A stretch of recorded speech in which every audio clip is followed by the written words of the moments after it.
আমি হচ্ছে ডিজিটাল বাবা। ओके তো আমার কাছে তিনজন লোক আসছে আর কি।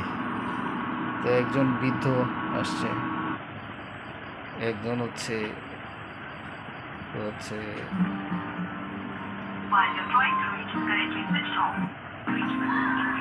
কবি আসছে, কবি। আর একজন আসছে হচ্ছে খুব ইয়ং আর কি, মানে 24-25 বছরের বয়সে এক ছেলে আসছে।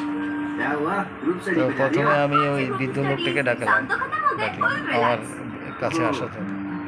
বৃদ্ধ লোকটা এসে একদম আমার সামনে এসে একদম ডিজিটাল বাবা, আপনি আমাকে উদ্ধার করেন দিয়ে সে আমার এখানে পায়ের কাছে এসে পড়ে আছে। हेलो তারপরে উঠে না, তো অনেকক্ষণ ধরে আছে। अच्छा তো कहाँ আমি ওনাকে উঠালাম, आता हूँ বললাম যে আপনি কি এত চাইতেছেন? আপনার তো বয়স হয়ে গেছে, বুড়া হয়ে গেছে, কয়দিন করে মারা যাবেন, আপনার এত কিসের আশা যে আপনি আমার পা ধরে বসে আছেন? তখন সে বলল যে আমি হচ্ছে বেহেশতে যেতে চাই, অনেক গুনাহ করছি বাবা, আপনি আমার বেহেশতে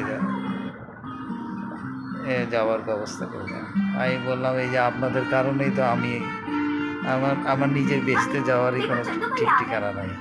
এই আপনাদের মতো এই যারা আছে মুরিদ, তাদের কারণে আমি দোজখে যাব। আমার তো নিজেরই যাওয়ার, বেহেশতে যাওয়ার কোনো ঠিক ঠিকানা নেই। তো এখন এই যে আপনার মতো যারা মুরিদ আছে, এরাই হচ্ছে আমাদের মতো বাবাদেরকে দোজখে নিয়ে যাবে। তারপরে বললাম যে আপনি যেতে থাকেন, ভালো কাজ করেন, তারপরে ইনশাল্লাহ যেতে পারবেন। এরপরে ওই যে কবি আসলো, তো সে এসে একদম আমার পা ধরে বললেন বাবা আমাদের বাঁচান, ডিজিটাল বাঁচান। इतनी आसानी से खेली हो तुमसे ना बात তখন करके আমি मैं क्या फील বললাম कर रहा था पता है যে আপনার কিসের এত, আপনার কি সমস্যা কি? তখন বললো বাবা আপনি তো मैं कैसे বুঝেন। बताऊं আমি समझ से বললাম नहीं आ তা रहा আমি যদি বুঝতাম তাহলে তো আমি আর বাবা एक अजीब সাজতাম। सी फीलिंग आज तक कभी मैंने ऐसा फील তো नहीं किया বলেন वैसे কয় उस फीलिंग को क्या कहते हैं मुझे বাবা नहीं আমি पता হচ্ছে अगर ওই मुझे भी ऐसी फीलिंग हो रही এই है तो অনেক उस প্রেম फीलिंग को क्या করছি, कहते हैं जानते हो? ছ্যাঁকা খেতে খেতে খেতে এই যে আজকে কবি হয়ে গেছি, বিখ্যাত কবি अंकल হয়েছি। जरा मेरा फोन रिपेयर करवा তো दीजिए ना আমিও प्लीज। বললাম যে তোমার মতো আমারই অবস্থা, अंकल এই এত মেয়েদের গল্লায় পড়ে ছ্যাঁকা খেতে খেতে খেতে আজকে আমি বাবা হয়ে গেছি, ডিজিটাল उसने বাবা। कहा कल मिलेगा তো তোমার আর আমার একই অবস্থা। उसका बर्थडे है, बुलाया है। তুমি তোমার কবিগিরি করে যাও, আমি আমার और বাবাগিরি किसी को করে नहीं যাই। बुलाओगी तो? और कौन बचा है এরপরে সে চলে গেল। मुझे लगा तुम अपनी তো चंदू भैया को भी সে बुलाओगी। খুশিতেই গেল। हाँ सही टाइम पर याद এরপরে दिलाया আসলো तुमने। ওই पता 24-25 नहीं तुम मुझे বছরের बुलाने पर नहीं आए। ছেলে, मैं সে चाहती এসে थी আমার कि तुम ঠ্যাং यहाँ हो ধরে इसीलिए आए हो। পড়ে থাকলো বাবা আমার উদ্ধার तो করো, बताओ বাবা আমার অনেক इस আশা। फीलिंग को क्या कहोगे तुम? আমি এই যে একটা ভালো 4 दिन पहले पूछा होता तो टाइम आने पर देख लेंगे ऐसा कहा होता मैंने। তারপরে पर গুলশান अब लगता বানাইতে है থাকবো, कि टाइम आ ही गया है। তারপর একসময় বিদেশ যাবে।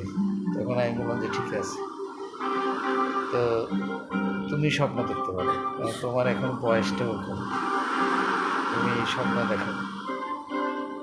তো আমি দোয়া করি তুমি তুমি সফল হবে, কারণ তোমার এখন যে বয়স, তোমারই তো স্বপ্ন দেখবে, তুমি হচ্ছে ভালো চাকরি করবে, ভালো জায়গায় থাকার চেষ্টা করবে, দেশ বিদেশে করবে, তোমারই বয়স। তো তুমি বললাম যে এছাড়া তোমার কোনো আশা নাই? বললো যে বাবা আমি তো হচ্ছে জীবন তো শুরুই করতে পারবো না, মানে জীবনের স্বাদ, जा मिली যে বিয়ে শাদি করবো ওই স্বাদই পাই নাই আমি। তো আমি মরতে চাই না। माँ पापा आ गए हैं। তো আমি বললাম যে তোমার মতো আমার এক সময় ছিল, যে আমিও মরতে চাইতাম না कुछ জীবনের टाइम স্বাদ। पहले मैं टीवी पर एक मूवी কিন্তু देखा ওই যে उसकी বারবার ধোকা খেতে খেতে আজকে আমি ডিজিটাল বাবা হয়ে গেছি। मैं भी तो यूं তো হচ্ছে তোমার আশা, शादी करके तुम पछताओगी क्या আমি দোয়া করি তোমার হচ্ছে मतलब कि मैं फील আশা करती পূরণ हूँ कि मैं হোক। तुमसे তুমি शादी তো कर হচ্ছে चुकी স্বপ্ন हूँ দেখো, पागल बेटी के তোমার बेटे। বয়স এখন আছে স্বপ্ন अच्छा দেখো। वो सब छोड़ो, তুমি कल হচ্ছে मैं স্বপ্ন एक्सेप्ट क्लास দেখার नहीं जा रही हूँ। क्यों परी माँ की बेटी की शादी ডিজিটাল है। বাবা জয় হোক, ठीक है, जाओ। ডিজিটাল कल मैं शादी में साड़ी पहनने वाली हूँ।